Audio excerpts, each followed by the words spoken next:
जय लक्ष्मी नारायण प्रिय भक्तों, भाद्रपद शुक्ल पक्ष में पड़ने वाली एकादशी को परिवर्तिनी एकादशी के नाम से जाना जाता है। मान्यता अनुसार इस एकादशी का व्रत रखने से भगवान विष्णु की असीम कृपा प्राप्त होती है। सनातन धर्म में परिवर्तिनी एकादशी के व्रत का विशेष महत्व माना जाता है। मान्यताओं अनुसार इस व्रत को करने से वाजपेय यज्ञ के बराबर पुण्य फल की प्राप्ति होती है।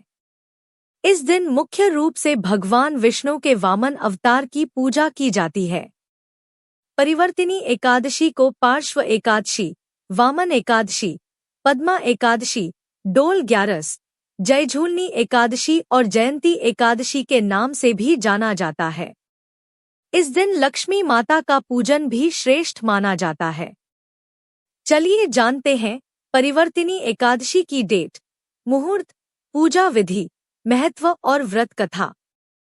परिवर्तिनी एकादशी कब है? परिवर्तिनी एकादशी यानी पार्श्व एकादशी 14 सितंबर 2024 शनिवार के दिन मनाई जाएगी।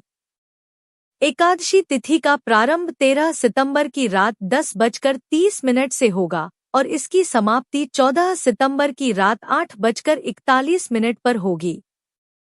परिवर्तिनी एकादशी व्रत पारण समय।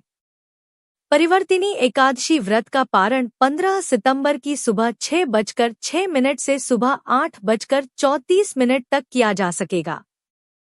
पारण तिथि के दिन द्वादशी की समाप्ति शाम 6:12 पर होगी। परिवर्तिनी एकादशी व्रत का महत्व। परिवर्तिनी एकादशी के दिन व्रत करने से व्रती के जीवन में सकारात्मक बदलाव आते हैं और उनको अक्षय पुण्य की प्राप्ति होती है। इस दिन स्नान दान करने का भी विशेष महत्व माना जाता है। एकादशी के व्रत को करने से भगवान विष्णु आपके आर्थिक कष्ट दूर करते हैं और आपके घर को सुख समृद्धि से भर देते हैं। इस व्रत करने वालों को भगवान सांसारिक जीवन के बाद अपने चरणों में स्थान देते हैं। इस साल परिवर्तिनी एकादशी के दिन रवि योग शुभ संयोग भी बना है। इस शुभ योग में व्रत की पूजा करने से आपको हर कार्य में मनचाहा फल प्राप्त होता है। परिवर्तिनी एकादशी पूजा विधि। एकादशी वाले रखने वाले लोगों को व्रत वाले दिन प्रातः काल उठकर सभी कामों से निवृत्त होकर स्नान कर साफ वस्त्र धारण करने चाहिए। इसके बाद व्रत का संकल्प लेना चाहिए। फिर भगवान विष्णु की विधि विधान पूजा करनी चाहिए। इस दिन श्री हरि विष्णु भगवान को पीले रंग का चंदन कोमा अक्षत लगाएं। उन्हें भोग स्वरूप खीर, फल और तिल चढ़ाने चाहिए। परिवर्तिनी एकादशी की कथा सुनें। फिर आरती कर पूजा संपन्न करें।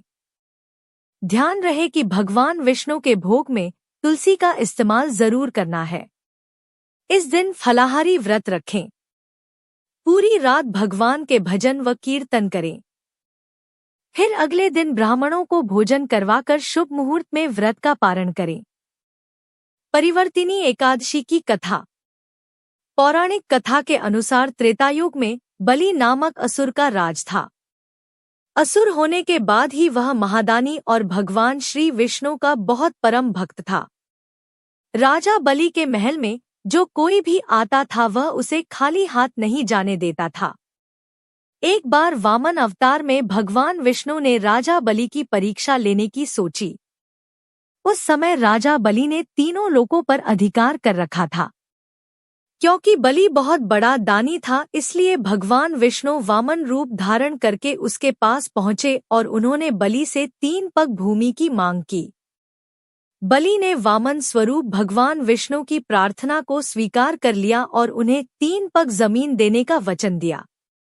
लेकिन पहले और दूसरे पग में ही भगवान विष्णु ने समस्त लोकों को नाप लिया और जब तीसरे पग के लिए कुछ भी नहीं बचा था तब बलि ने अपना वचन पूरा करने के लिए अपना शीश ही उनके पग के नीचे कर दिया। राजा बलि की वचन प्रतिबद्धता से प्रसन्न होकर भगवान वामन ने उसे पाताल लोक का स्वामी बना दिया।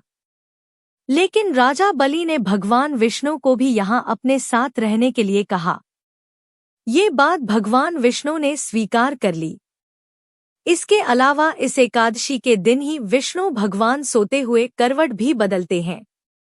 अगर आपको यह वीडियो पसंद आई हो तो कमेंट बॉक्स में जय लक्ष्मी नारायण लिखकर हमारे चैनल को सब्सक्राइब करके वीडियो को लाइक और शेयर जरूर करें।